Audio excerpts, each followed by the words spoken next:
میری نجات کا یہی رستہ دکھائی دے اللہ مجھ کو مکہ مدینہ دکھائی دے اللہ مجھ کو مکہ مدینہ۔ السلام علیکم ورحمۃ اللہ تعالی وبرکاتہ، نحمدہ ونصلی ونسلم علی رسولہ الکریم۔ محترم و مکرم سامعین و ناظرین، ویڈیو کو سننے سے پہلے اپنے آقا و مولا حضور تاجدار مدینہ صلی اللہ تعالی علیہ وسلم پر درود شریف پڑھ لیا کریں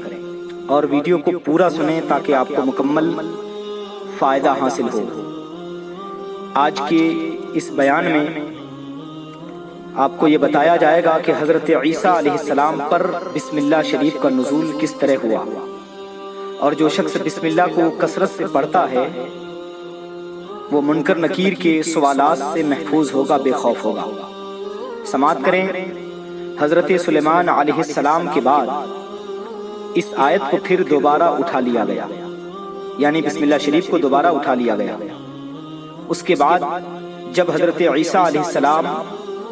تشریف لائے تو آپ پر یہ آیت نازل کی گئی، تو حضرت عیسیٰ علیہ السلام بہت خوش ہوئے اور آپ نے اپنے حواریوں کو یعنی اپنے ماننے والوں کو اس کی خوشخبری سنائی۔ اللہ تبارک و تعالیٰ نے اس پر وحی نازل فرمائی کہ اے کنواری مریم بتول کے فرزند یعنی اے عیسیٰ،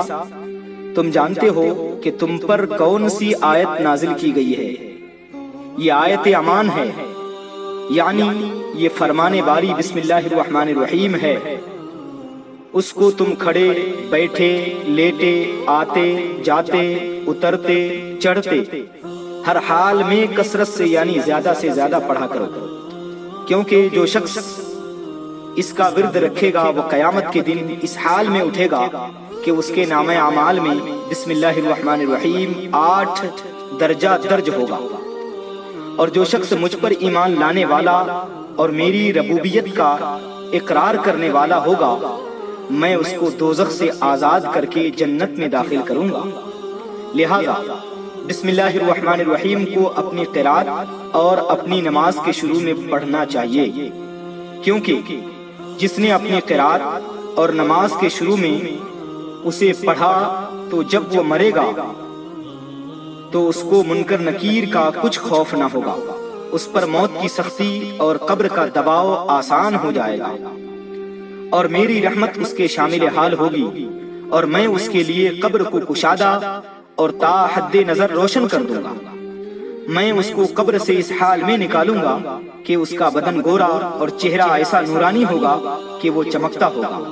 میں اس سے بہت نرم حساب لوں گا اور اس کی نیکیوں کو وزنی کر دوں گا، اور صراط پر اس کو نور کامل عطا کروں گا یہاں تک کہ وہ جنت میں داخل ہو جائے گا،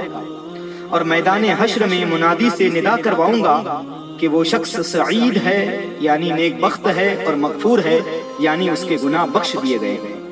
تو حضرت عیسیٰ علیہ السلام نے اللہ تبارک و تعالیٰ کی بارگاہ میں عرض کیا، اے اللہ، اے میرے رب، کیا یہ انعام صرف میرے لیے خاص ہے یا پھر عام ہے؟ تو اللہ تبارک و تعالیٰ کا فرمان ہوا، اے عیسیٰ، تمہارے لیے بھی اور ان لوگوں کے لیے بھی ہے جو تمہارے ماننے والے ہیں اور تمہارے طریقے پر چلیں گے، اور تمہارے بعد احمد یعنی مصطفیٰ صلی اللہ علیہ وسلم اور ان کی امت کے لیے بھی انعام خاص ہے، یعنی یہ آیت ان کو بھی عطا کی جائے گی۔ بسم اللہ الرحمن الرحیم۔ حضرت عیسیٰ علیہ السلام نے اس کی اطلاع اپنے ماننے والوں کو دی اور ان کو بشارت دیتے ہوئے ارشاد فرمایا، اے میرے ماننے والوں سنو، میرے بعد ایک پیغمبر آئیں گے جن کا نام احمد صلی اللہ علیہ وسلم ہے، ان کے اوصاف اور ان کے کمالات ایسے ایسے ہیں۔ حضرت عیسیٰ علیہ السلام نے اپنے تابعین اور ماننے والوں سے حضور پر نور صلی اللہ علیہ وسلم پر ایمان لانے کا پختہ عہد لیا، یعنی ان سے وعدہ لیا کہ وہ نبی جب آئیں گے تو ان پر ایمان لانا۔ اور جب اللہ تبارک و تعالیٰ آپ کو آسمان کی طرف اٹھانے لگا تو آپ نے اپنے اصحاب یعنی حواریوں سے